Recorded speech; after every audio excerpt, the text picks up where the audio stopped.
Saya saja mendapatkan informasi dari kawan-kawan, bukan cuma di tempat saya, seperti di Masjid Raya Ahmad Yani itu, setiap Jumat itu pasti ada yang disyahadatkan. Setiap Jumat? Setiap Jumat pasti ada yang disyahadatkan. Ya. Itu di Masjid Raya, Ahmad Yani ya. Baru kemudian ada juga di tempat-tempat yang lain, itu selalu mensyahadatkan. Cuman mungkin inilah yang perlu kami juga sarankan kepada kawan-kawan muslim ya, baik di masjid itu sendiri ketika mensyahadatkan itu ya minimal jangan cuma sekedar disyahadatkan, tapi harus dibina. Ya. Karena banyak sekali mualaf-mualaf yang kemudian kami data. Kemarin kami data itu untuk wilayah satu kota saja itu kita dapat sekitar 600-an mualaf itu ketika dicek pembinaannya itu lepas. Makanya kami kewalahan dalam pembinaan. Kami kewalahan sehingga sekarang itu kami mengambil strategi mualaf ini harus kita syahadatkan di masjid terdekat. Itu satu. Dan kita komunikasikan dengan DKM. Atau kalau di sana namanya BTM. Sehingga pembinaan berkelanjutan itu ada dari masjid tersebut. Makanya kami menawarkan jika masjid tersebut mungkin sulit dalam pembinaan, ayo dijadwalkan, nanti kami akan datangi gitu. Kita rutinkan untuk pembinaan. Dan lebih diprioritaskan pembinaan di antaranya itu ya pembinaan masalah fikih, karena terutama tentang toharo, sholat, bacaan sholat. Makanya itu kami berupaya untuk pengadaan buku-buku sholat. Saya sangat setuju tadi ya, kalau memang para mualaf itu sebisa mungkin mereka bersyahadat di masjid yang terdekat, supaya pembinaannya juga tidak merepotkan mereka. Betul. Gitu ya. Kita yang di Jakarta juga begitu. Kita juga bekerja sama dengan salah satu masjid di daerah Jakarta Pusat. Kalau memang mereka dekat ke situ, kita arahkan ke situ.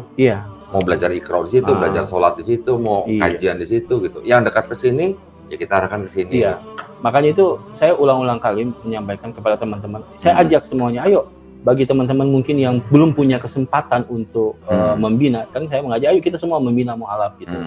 Kalau memang Anda belum mempunyai kesempatan untuk bersama-sama membina mualaf, ada kok dengan cara-cara yang lain gitu. Yaitu ya membantu kita para pembina mualaf ini dalam hal pembinaan kepada para mualaf ini. Oh ya, kerjasama Ustadz Rio sebagai perwakilan Geraha Mualaf di Manado dengan lembaga-lembaga pembina mualaf lain di sana gimana? Alhamdulillah, malah kami menawarkan untuk saling bersinergi. Di sana kan juga ada lembaga-lembaga mualaf yang kumpulan para mualaf-mualaf. Ada Ayah Sofia, ada juga MMS, baru ada yang mualaf Center Kawanua, binaannya Ibu Yola Kurau, dia juga seorang mualaf, dia eksis juga pembinaannya. Kami menawarkan, ayo kalau memang mau dikerjasamakan, ada program-program pembinaan, kami bina. Gitu. Bahkan untuk kurban tahun ini, kurban tahun ini itu memang harapan kami itu bisa minimal 4 ekor hewan kurban ya, sapi ya. Tapi baru dapat 2, masih 2 yang belum. Itu ada satu kampung yang di situ mualafnya cukup banyak, dan selama 20 tahun mereka belum bisa membangun masjid. Nanti baru 2 tahun yang lalu itu diizinkan membangun masjid karena mereka sudah butuh cepat masjidnya. Alhamdulillah. Jadi mereka tidak bangun dari awal, mereka cuma beli rumah panggung, rumah adat, baru kemudian dijadikan masjid. Jadi masjidnya unik gitu, rumah panggung gitu. Oh gitu ya. Nah di situ juga rumah adat itu. Rumah adat. Namanya rumah apa? Kalau di Manado itu namanya rumah panggung. Namanya rumah panggung. Jadi rumah panggung itu dibikin seperti masjid. Nanti kalau memang berkunjung saya bawa ke sana. Itu ada 100-an lebih itu.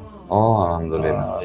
Jadi kemarin kami buka puasa bikin di sana, Geraha Mu'alaf, Yayasan Pembina Mu'alaf. Baru kami juga ke daerah Amuran, di daerah yang baru-baru kemarin kena bencana itu. Gitu, alhamdulillah Yayasan Pembina Mu'alaf itu selalu ada di tempat-tempat yang ada musibah. Gitu. Ya. Saya ingat dulu Satrio juga waktu baru-baru bergabung di Geraha Mu'alaf juga waktu itu langsung ada ada musibah di mana? Banjir di Manado. Banjir di Manado ya. Itu bahkan yang paling mengesankan itu kami menunjukkan bahwa kami Islam rahmatan lil alamin. Iya. Itu kita mengantarkan makanan itu di dalam gereja. Gereja itu jemaat itu terkurung di gereja. Gitu. Gerejanya di atas, jadi banjirnya di bawah gitu. Terus Satrio nganterin makan ke gereja untuk jemaat-jemaat yang terkurung di gereja. Iya, itu sudah jam 2 malam, 2 pagi dini hari mereka belum makan dari Nah itu dari Pemdanya nggak ada gitu? Itu kan perahu karet gitu nggak ada gitu? Itu juga saya kurang tahu gitu. Soalnya begini, seingat itu kan gelap mati lampu ya, karena pemadaman listrik ya. Begitu sampai di sana, mereka kan lihat kan ini kok berhijab-hijab ini, berjilbab ini datang. Saya bilang, Bu, sudah dapat makanan di sini. Langsung puji Tuhan, lu belum makan kami selama kasih berapa orang di sini kasih gitu. Puji Tuhan. Iya. Baru ada satu juga yang rumah pendeta itu, kami nggak tahu itu. Iya. Kita kan yang penting main semprot aja ini lumpur kan, penuh lumpur ini, habis banjir kan penuh lumpur. Jadi kita pakai alat itu semprot lumpurnya, bersihkan gitu. Pendetanya keluar, dari mana ini gitu? Oh kami dari Muslim gitu, dari Barisan Solidaritas Muslim gitu. Luar biasa, justru jemaat saja belum sampai di sini, dari Muslim sudah sampai di sini katanya gitu. Di Amerika kalau nggak salah waktu itu saya pernah nonton video banjir besar. Orang-orang Kristen yang mau menyelamatkan diri ke gereja malah dikunci karena bukan jemaat mereka. Oh gitu. Akhirnya mereka diselamatkan di masjid. Oh ya. Sebenarnya kalau kemanusiaan kita nggak usah agama apa ya. Betul. Kalau namanya kemanusiaan. Apalagi bencana ya. Dan itu ada yang kemarin sampai akhirnya memeluk Islam. Itu cuman karena saya salah sasaran. Gimana maksudnya? Jadi ceritanya itu kan COVID pertama itu. COVID pertama kita bagi-bagikan sembako kan, orang kan nggak bisa keluar rumah. Kita bagikan sembako. Nah kita memang sasarannya itu adalah mualaf yang duafa gitu, yang susah. Nah kami dibawa oleh salah satu warga, tapi salah rumah. Padahal warga situ sendiri yang mau salah rumah gitu. Nah terus? Saya udah masuk di rumah tersebut, sudah bawa beras, sembako, udah sampai di depan pintu, yang nerima pun juga sudah di depan saya gitu. Begitu saya assalamualaikum, dia nengok kan aneh, kok ini assalamualaikum gitu kan. Nengok aneh, saya kok dia wajahnya kok nengok kayak aneh gitu. Saya nengok di dinding rumah, betul saya lihat ada salib. Gitu. Terus dia langsung bilang, ada apa? Saya mau mundur kan nggak mungkin. Iya. Saya bilang, ya udah mungkin. Bawa apa waktu itu? Bawa beras. Bawa beras gitu kan. Jadi saya pikir ya ini rezekinya beliau. Ya udah. Saya bilang, Bu, saya mau ngantar sembako. Dari mana Bapak? Gitu. Dari Pembina Mu'alaf, Yayasan Pembina Mu'alaf. Islam itu dia kan nggak paham ya. Iya Islam gitu. Ya puji Tuhan ya begitu. Sini selama ini kami belum dapat bingkisan-bingkisan begini gitu. Siapa tahu itu bukan itu menurut saya itu bukan kebetulan. Nah, akhirnya kasih kan, begitu kasih. Kemudian pulang, saya nggak minta nomor telepon apa sih enggak.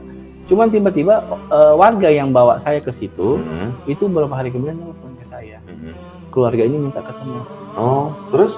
Itu kan bulan Ramadan waktu itu, pas bulan Ramadan itu kan pecah-pecahnya kan pas bulan Ramadan kan. Terus minta ketemu dan diskusilah kami.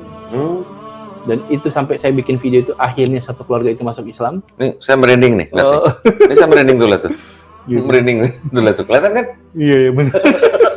Jadi satu keluarga langsung, Masya Allah, syahadat gitu. Dan dia minta syahadat. Jadi itu gara-gara satu karung beras tuh ya? Tapi kita bukan apa ya, indomisasi atau apalah gitu ya. Bukan. Caranya tuh semua sudah diatur ya. Dan dia pun juga ketika mau menyatakan masuk Islam bukan karena semata-mata karena beras. Bukan gitu. Jadi dia minta ketemu, dia cerita bahwa dia dulu paling benci dengan azan. Oh gitu ya? Nah, dia paling benci dengan suara azan. Iya, iya. Bahkan kalau ada azan dikumandangkan, dia ngomel-ngomel gitu.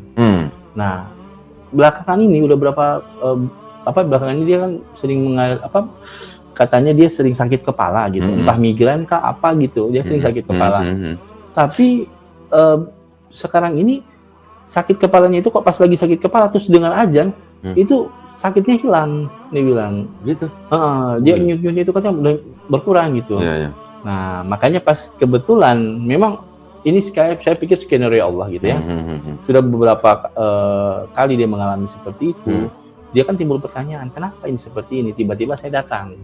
Nah, akhirnya mungkin dia merasa saya orang yang tepat untuk ditanyakan masalah itu. Nah, akhirnya diskusikan dengan saya, kita diskusi panjang lebar. Itu bayangkan kita diskusi sampai sahur. Nanti kalau saya ke Manado temuin ya sama keluarga itu ya. Oh iya. Ya, insya Allah ya.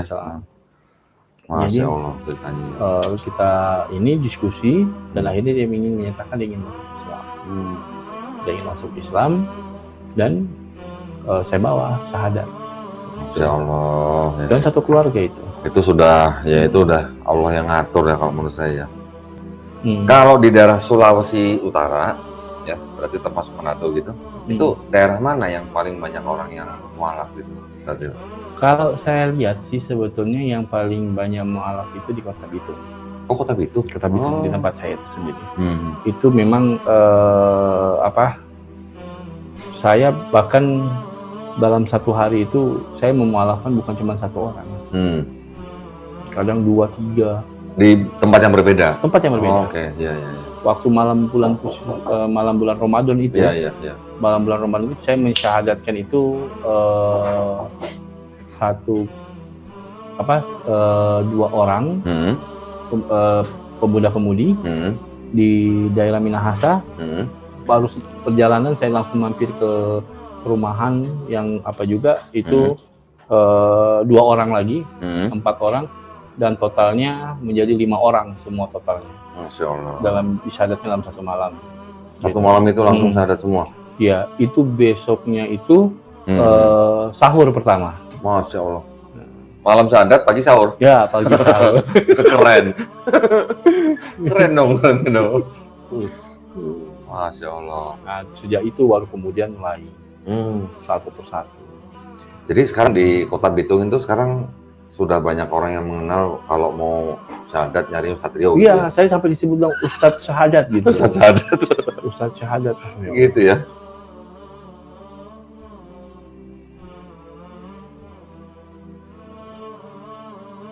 Yang terakhir itu di kampus Politeknik. Salah satu pegawainya itu bersyahadat dan saya syahadatkan di depan mahasiswanya. Wih, berapa orang? Banyak. Itu mahasiswanya masih Kristen semua atau udah? Ada mahasiswa Muslim, ini pas habis sholat Jumat itu Muslim semua. Cuman dia keren dia. Ketika dia mau syahadat, dia datangi pemuka gerejanya, pendetanya, dia sampaikan, Pak Pendeta, saya mau masuk Islam. Saya minta izin, saya mau keluar dari gerejanya. Dia pengen masuk Islam. Saya pengen tahu itu apa raut muka pendetanya gimana tuh waktu. Wah, itu saya sudah nggak tanya. Cuman saya tanya gini, terus jawaban pendetanya gimana? Ya mau tidak mau ya keinginan kan gitu. Jadi silakan gitu. Nah, cuman itu ada beberapa mualaf kami itu melaporkan ada yang mereka sering diganggu juga gitu. Oh gitu. Sama keluarganya. Ada yang keluarganya, ada juga masuk WA liar ya. Oh gitu. Gitu. Saya bilang ya itulah namanya tantangan ya. Insya Allah nih, saya segera berangkat nih kemana ya. Saya mau ke Manado yang tuan rumahnya masih di sini gimana? Jadi nunggu tuan rumahnya pulang dulu ya. Buat Mas Joko, sip, saya pasti berangkat nih Pak. Pasti berangkat, Insya Allah ya. Mudah-mudahan nanti Ustadz Rio bantu saya di sana. Mudah-mudahan pas Pak Doni berangkat, ada juga yang mau syahadat. Nah iya, Insya Allah.